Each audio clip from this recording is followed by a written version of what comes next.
This is a production of PBS Charlotte. The following episode of Charlotte Cooks is brought to you by Central Piedmont Community College and viewers like you. Thank you.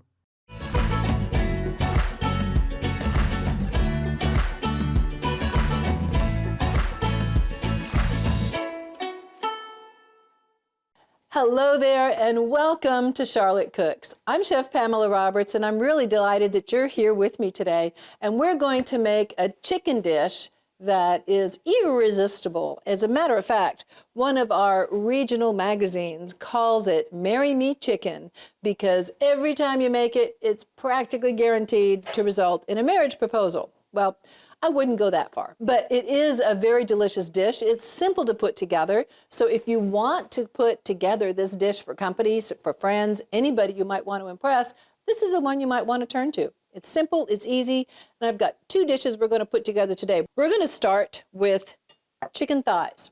We're going to use both breasts and thighs, but we're going to do the breast here in just a moment. When you go and you buy the chicken thighs, one thing you're going to notice when you open the package is they come in all different sizes.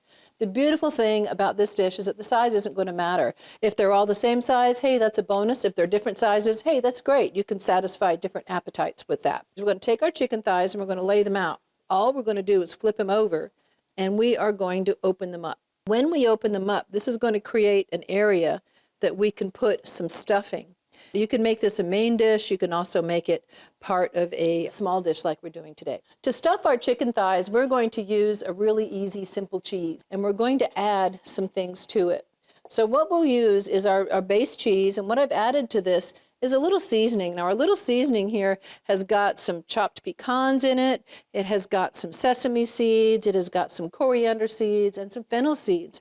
And you can really be very, very creative with this. You can also add some chopped pecans. Now, if you're going to add chopped pecans or any kind of nut, you want to make sure they're chopped up kind of fine. You don't want to have big chunks in this because your chicken thighs may not be that big. And so just a little bit. And if you're not using an already prepared cheese, then you will want to add a little bit of salt and pepper to this. So all you're going to do is just stir this in, and then it's ready to go. So all we're going to do now is take a little bit of this and put it in the center of each of our chicken thighs. But before we do that, we've got to season it with a little bit of salt and pepper so the inside of this chicken is seasoned, okay?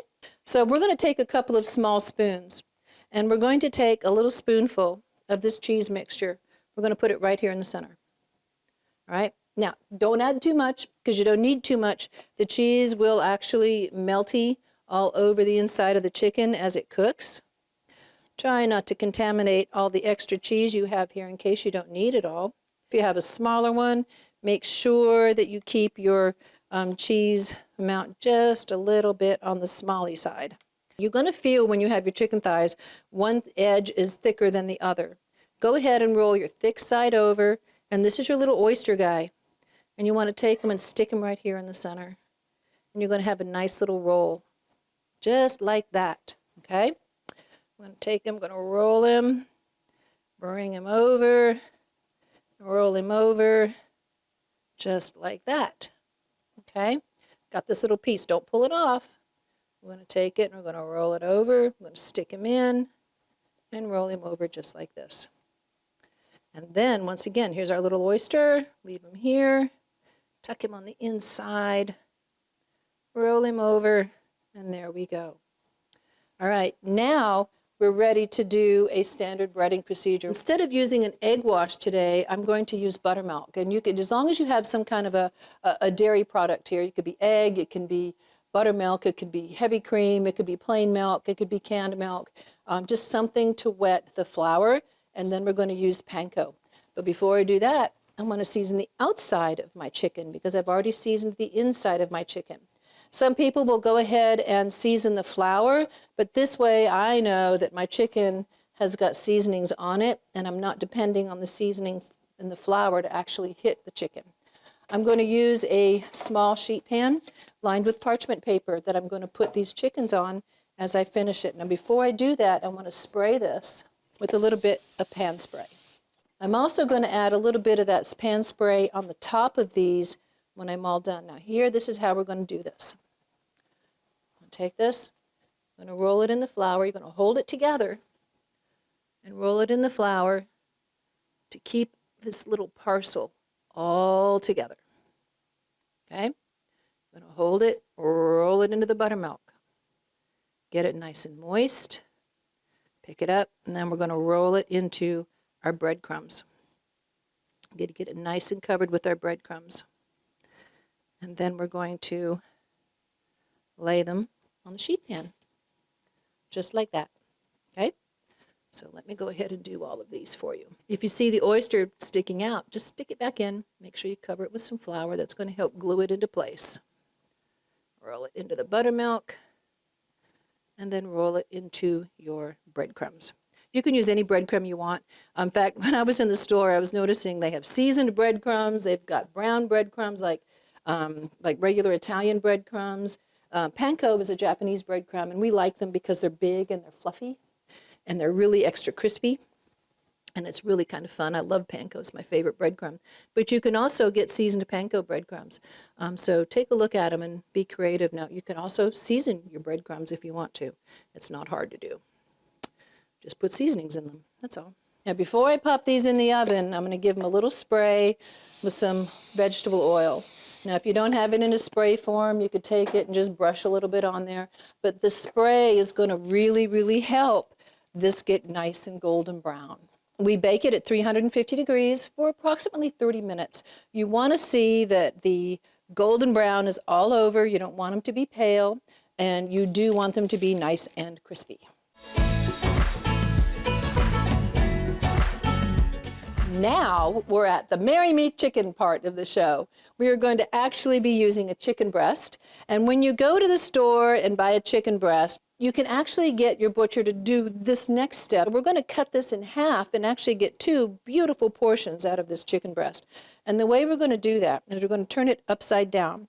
We want to make sure that the chicken is nice and trimmed.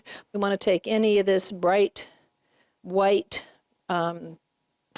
sinew connective tissues that are here. We want to go ahead and cut those off because we're not necessarily going to be using that. So let me show you how we're going to do this. You're going to put your hand flat on top of the chicken. You're going to pick up your knife, your very sharp knife, and you're going to watch right down the center here, and you're going to cut it down the center.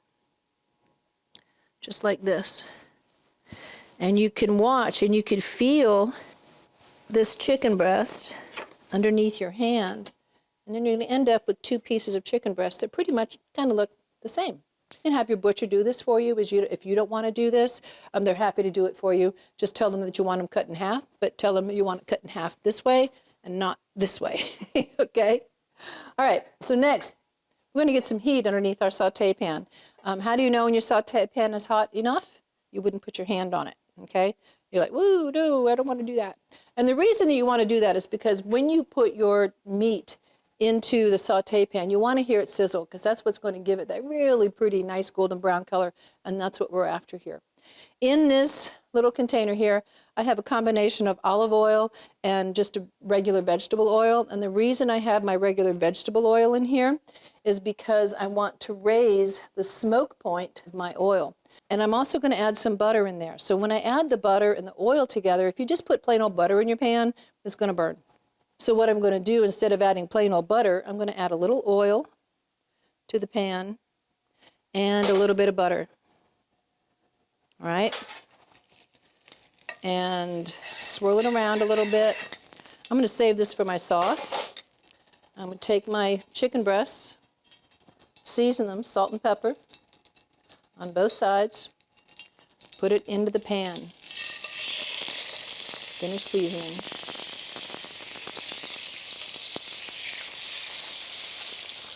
A bit of seasoning on both sides.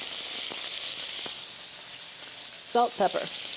I'm using white pepper. You can use dark pepper. And the only reason I'm using white pepper is because I really don't want to see the pepper. And so what I'm going to do here is I'm going to cook this until it is golden brown on both sides. And I'm going to take it off and I'm going to put it on the side. And then I'm going to make my sauce. I'm not going to clean out my pan at all. I'm going to make my sauce because what's happening is as this chicken cooks, it's developing a nice brown crust, not only on the chicken itself, but on the pan itself. And so when we add all these other ingredients to it later on, we're going to have all this marvelous stuff to go in there, okay? When it is ready to turn, the chicken will release itself easily from the pan, but you do want to make sure that you've got a nice golden brown going on underneath this chicken. Ooh, nice and golden brown, look at that. When you try to lift your chicken up, guys, if it's sticking, it's not ready yet. So let it sit. And this got a little bit of a white spot on there because it was bubbling up underneath. It'll be okay. I'm not going to worry about it. So this chicken does not have to be 100% cooked. It needs to be about 80% cooked because we're going to put it back in the pan and warm it up in the sauce, and that sauce will finish cooking it. So while that's finishing, what I want to do is I want to come over here. I'm going to get some cheese ready. We're going to have some beautiful Parmesan cheese that we're going to put on here at the very end. We're going to stir this in. So I'm going to go ahead and grate my cheese on my microplane. And the reason I'm doing this first is because I want to use my garlic on my microplane as well. And I may not necessarily want to have garlic in my cheese. All right, let me turn this heat down a little bit. All right, these are going to be ready to turn. Oh, beautiful, golden brown on both sides. See that? Put it off to the side. Pretty golden brown on both sides, off to the side. Now, in this pan, leave your oil, add a little bit more of your butter, because now we're going to work on our sauce. Put our butter in here. We already have our oil in here, so we don't need to add more oil. We're adding our butter for what? Flavor. We're adding some shallots. Cut up some shallots nice and fine. Add some shallots into our pan. How many shallots do you need? As many shallots as you like. Put them in here, swish them around. You could start smelling those shallots right away.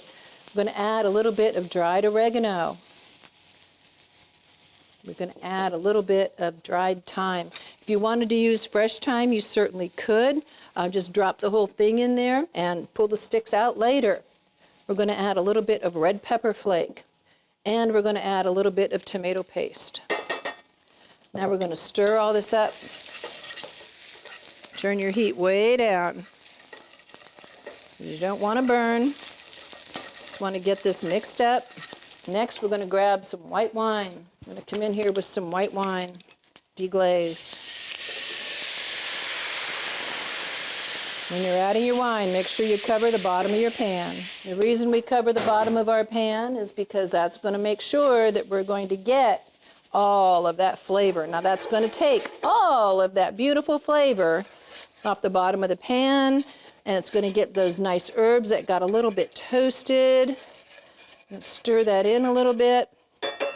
Add some sun-dried tomatoes. Now, on the sun-dried tomatoes, guys, when you buy them, before I add them in, let me show you. When you buy them, you can get them in julienne strips, which it makes it really easy. You can leave these whole, but I find that these are a little bit large to bite on, so I usually just take my knife and run them through and cut them up into little smaller pieces, just chunks. When you buy them, you can buy them in halves, you can buy them in julienne strips, you can even buy them chopped if you want. Want to get this up to a simmer. We want to reduce this just a little bit. Add some of these sun-dried tomatoes to this. This is really some of the stuff that makes this dish so yummy. Stir that in. And then once this gets reduced a little bit more, I'm going to add some garlic. Let me see, do I need more cheese? Yeah, I want more cheese. This is that Parmesan Reggiano, and you could tell because it's written here on the rind. Oh, it's so good. It's definitely worth the money. People are always asking me, is it really worth it to buy the Reggiano? Yeah, it really is. It's a special cheese. You can even save the rind and put the rind in soups and stews and get that cheese flavor going on. When I was in the store the other day, they must have just opened up a wheel because I walked around the corner and they had this big display of all these wedges, and it was just, the smell was just beautiful. I'm going to add some garlic to this. The original recipe requires 1 clove of garlic for every chicken breast that you're cooking. It's a lot of garlic, but it's also what makes it taste good. If you don't like garlic and you have to leave it out, I'm so sorry. It just makes me sad. because garlic is just one of those wonderful flavors. I love it. And add one more clove of garlic to this. And the reason I'm adding my garlic at this stage is because garlic has a tendency to burn, especially fresh garlic. It burns really quick. So if I were to put this in at the very beginning when I was doing all that saute with the onions and stuff, at this point my garlic would be burned. And that wouldn't be too delicious for anybody. I think that's going to be enough garlic. Okay, oh yep, there we go. All right, so stir this stuff in. Get it all going here. All right, so now see how the wine has cooked down? Next thing I'm gonna add is some chicken stock. Once again, get enough to cover the bottom of the pan. Give it liquidy again, and we're going to bring that up to a boil. And the last thing we're gonna add to our sauce is some heavy cream. So once this comes up to a boil again, we're gonna get it nice and thick. We're gonna add our heavy cream. We're gonna add our chicken back in. And when you add your chicken back in, guys, if you have any juice that came out of your chicken while it was resting, pour it back in. So that way you can have that beautiful flavor added. Okay? So now I'm going to add some heavy cream. We do not have to have our sauce reduce when we add our chicken stock like we did when it reduced with the wine. We just want to get it up to a nice boil. Add your heavy cream to it. We only need about a half cup, not much. Basically, all we're doing here is just looking to change the color. Turn this down to a simmer. So while this sauce is simmering here, let's talk about seasonings. Most recipes will say adjust your seasonings, especially at the end. It'll say adjust seasonings to taste. What are they talking about? Are they talking about the oregano? Are they talking about the thyme or the garlic that we have in here? Those are seasonings, but whenever you see a recipe that just says adjust seasonings to taste, they're talking just about salt and pepper. In the culinary world, salt concentrates as it cooks, and so in the beginning, you'll have a little bit of salt to help draw out the moisture. You don't want to heavily salt in the very beginning. In the middle, you can add a little bit of salt, but remember, it's going to concentrate as it cooks. And so at the very end, you always want to grab a spoon and give it a taste and see if it needs more salt, see if it needs a little pepper. And at that point, too, if it needs any of your other seasonings, you can put that in there. But typically, you're only adjusting your salt and your pepper at the very, very end. So when it says adjust seasonings to taste, that's what it's talking about. It's just using your salt and your pepper. Now, we can go into a whole conversation about what kind of salt and what kind of pepper, but right now we're just talking about plain old white salt, and we use kosher salt in the kitchen because it does not have iodine.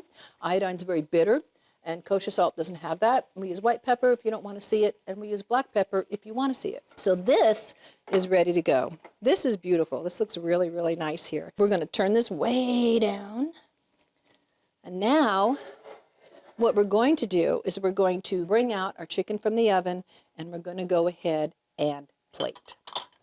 Ta-da! We've got these beautiful little chicken thighs that are breaded, and they're roasted, and they're ready to go.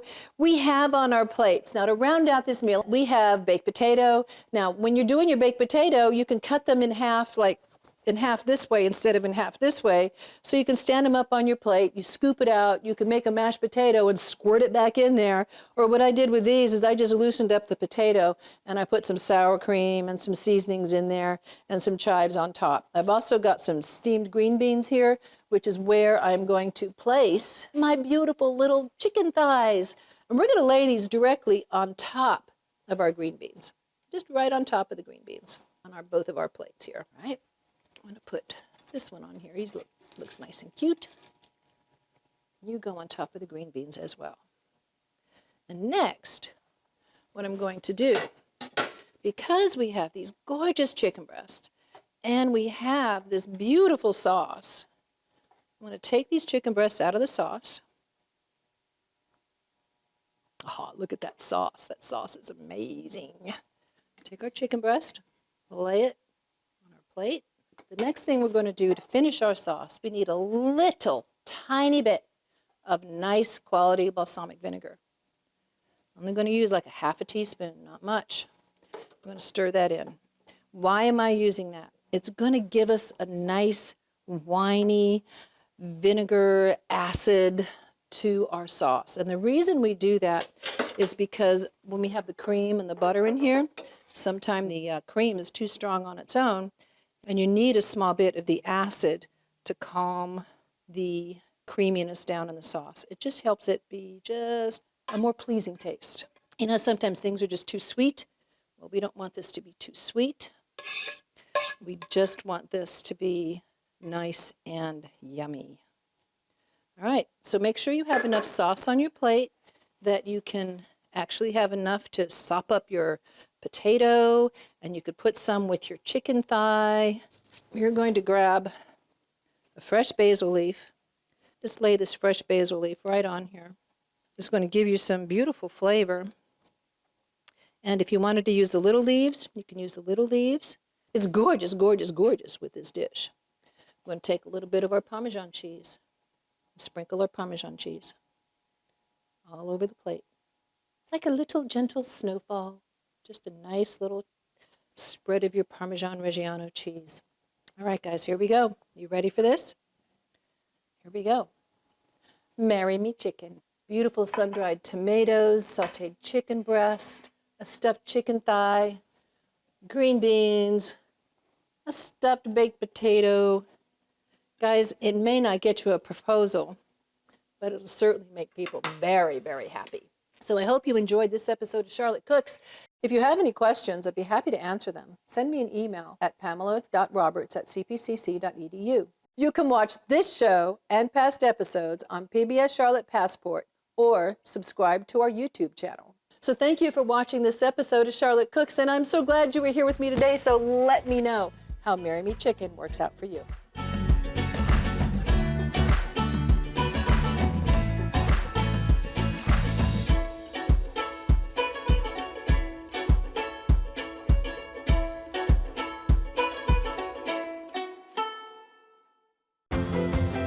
A production of PBS Charlotte.